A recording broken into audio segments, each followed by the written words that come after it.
Welcome to another episode of the Read Pile. Today I'm taking a look at Amulets, volumes 4 through 6, and I just had Tiffany walk into the room. I usually record in the mornings when I'm not dealing with cats, and my schedule is all screwed up, so I'm recording this at night, and I guess I'm dealing with cats today.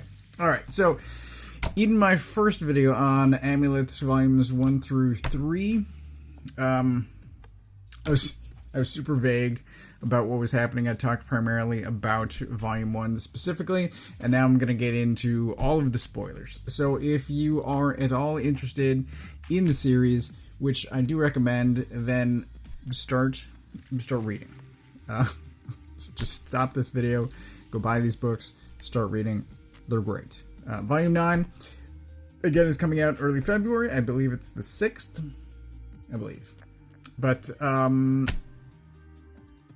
again, in that first video, I said that I've only read these the one time, and it has spanned, let's just say, 10-ish years. I don't remember when I first started reading these, but it has been a long time. There are some interesting things, which is what I'm going to talk about in this, that sort of appear when I'm reading them just back to back like this. So, alright.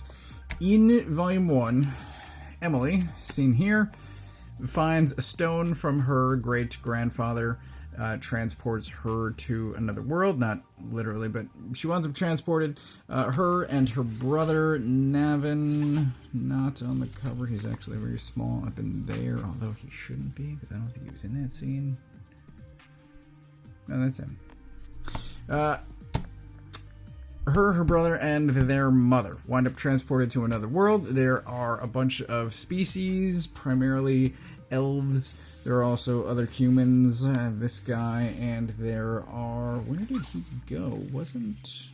There's also some animal people. It's related to a curse, and then there's some robots. And this guy that looks like a stuffed animal is also a robot, I think. It's weird. The art is gorgeous, again, as pointed out previously. So, there's a dragon, wyverns, there's, I said lost cities, there's airships, there's all kinds of stuff. All of the sort of standard fantasy elements are here. What these 3 volumes do is add a lot of world history to what has been going on, and it fleshes out specifically what is going on with their amulets. You can see here. So each of these 3 have theirs. They have become now main characters. But there used to be a council of amulet wielders that are called Stonekeepers in this world. That council fell, and there was a war that was started from the Elf King against really just everyone else, and that's been going on for an unknown number of years, maybe 10-ish, 20, I don't actually know. There's a time jump of 50 years, and the war wasn't happening at the time. I don't know if they specify. So there's a lot going on, right? Elves, war, humans, animals, robots. This is a mech suit. There's all kinds of stuff going on. This here is one of the airships that I was talking about. We got this weird thing. And this guy. This guy shows up at the very end of Volume 3. He's got these evil-looking eyebrows. Turns out, maybe he's a bad guy. But, see, these eyebrows. I never trusted that guy. It's weird. Almost Vegeta hair. So, a lot happened. One of the things that I wanted to talk about was in Volume 2, Emily's brother, Navin, meets a group of people, and they declare that he is the leader of the resistance because a fortune-telling, future-seeing tree told them that he was, and I'm like, this is weird. As weird as that sentence sounded, it still sounds, it doesn't, in context, it isn't any better. It's still weird. So, I'm like, this, I remember it being an element, and it's really not. It comes up again, mostly in Volume 6, But they leave he leaves the resistance almost immediately to go rescue his sister, who's in some trouble, and then a lot of other things happen. A ton of things happen, and it only gets really brought up again here in Volume 6 when he runs into those same people again. And, like, most of this, I feel like wasn't plotted out in advance.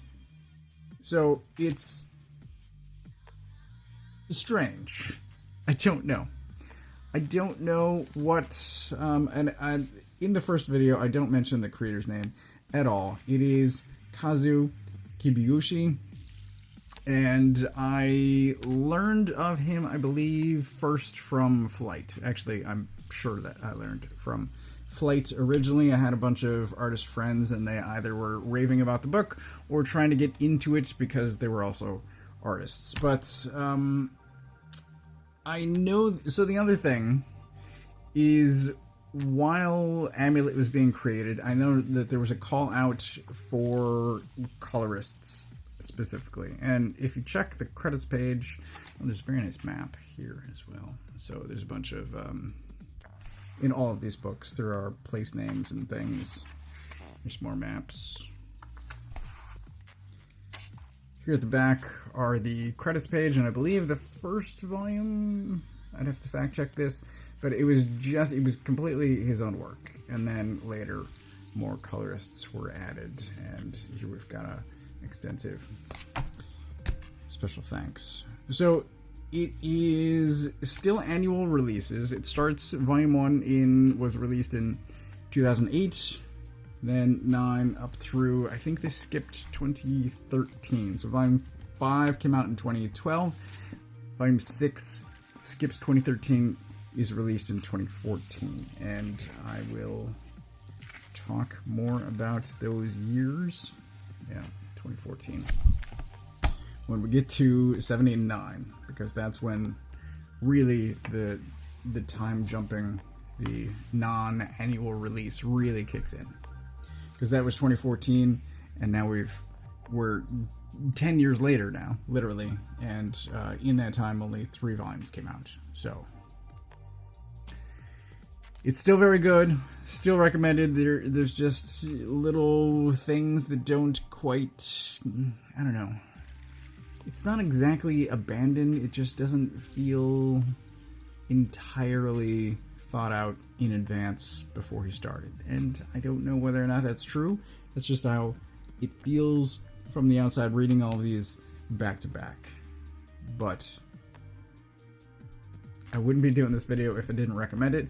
It is very good. I'll show off some more of the art, because I think I've just been showing off the covers. So I showed off that 2-page spread earlier, and the spreads, it's a very loud book. There's the fox guy. I really liked him as a character, and at some point he stops showing up as much. Volume 4 has racists and assholes, because you can be there also. Very nice splash page. Good stuff.